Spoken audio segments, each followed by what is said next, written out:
নমস্কাৰ দৰ্শক, মই পংকজ খনিকৰ। আপোনালোকে চাই আছে অংকুৰিত অসম।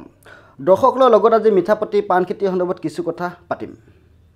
মিঠাপতি পাণ বুলিলে আমাৰ সকলোৰে মনলৈ আহে পশ্চিমবংগৰ কথাই। কাৰণ অসমত আমি যি মিঠাপতি পাণ খাওঁ সেয়া পশ্চিমবংগৰ পৰাই আহে। অসমৰ কৃষকে মিঠাপতি পাণৰ খেতি নকৰে। অসমত মিঠাপতি পাণৰ খেতি নহয় বুলি আমাৰ কৃষকসকলৰ মাজত এটা ধাৰণা আছে। দুই এজন কৃষকে উপযুক্ত প্ৰশিক্ষণ অবিহনে মিঠাপতি পাণৰ খেতি কৰিবলৈ চেষ্টা কৰিছে, কিন্তু তেওঁলোক বিফল হৈছে বা সফল হ'ব পৰা নাই।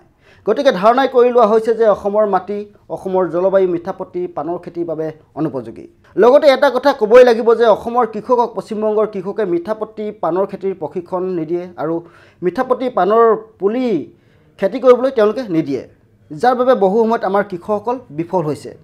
কাৰণ তেওঁলোকৰ বংশানুক্ৰমে অসমত যি মিঠাপতি পাণৰ ব্যৱসায় চলি আছে সেয়া লোপ পাব বুলি তেওঁলোকে শংকিত হয়। এনে প্ৰত্যাহ্বানৰ মাজতে মিঠাপতি পাণৰ খেতি কৰি সফল হৈছে চিপাঝাৰৰ এজন কৃষক হিৰণ্য কুমাৰ নাথ। কৃষক হিৰণ্য কুমাৰ নাথে জানিবলৈ দিয়া মতে পশ্চিমবংগৰ কৃষকে মিঠাপতি পাণৰ পুলি বুলি দুবাৰকৈ তেওঁক অন্য জাতৰ পাণৰ পুলি যোগান ধৰিছিল।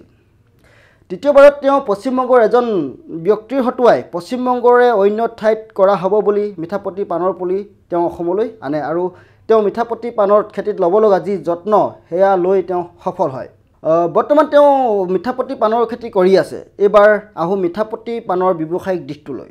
অসমৰ গাঁৱে ভূঞে চহৰে নগৰে হাজাৰ বিজাৰ পাণৰ দোকান আছে আৰু সেই দোকানসমূহত প্ৰতিদিনে মিঠাপতি পাণ বিক্ৰী হৈ আছে। এনেকৈ প্ৰতিদিনে অসমৰ কোটি কোটি টকা মিঠাপতি পাণৰ নামত পশ্চিমবংগলৈ যায়। সেয়া পশ্চিমবংগৰ কৃষকে পাই আছে।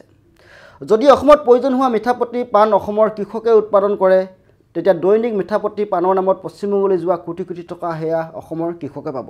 এই ক্ষেত্ৰত চৰকাৰে বিশেষ পদক্ষেপ নিতান্তই প্ৰয়োজন।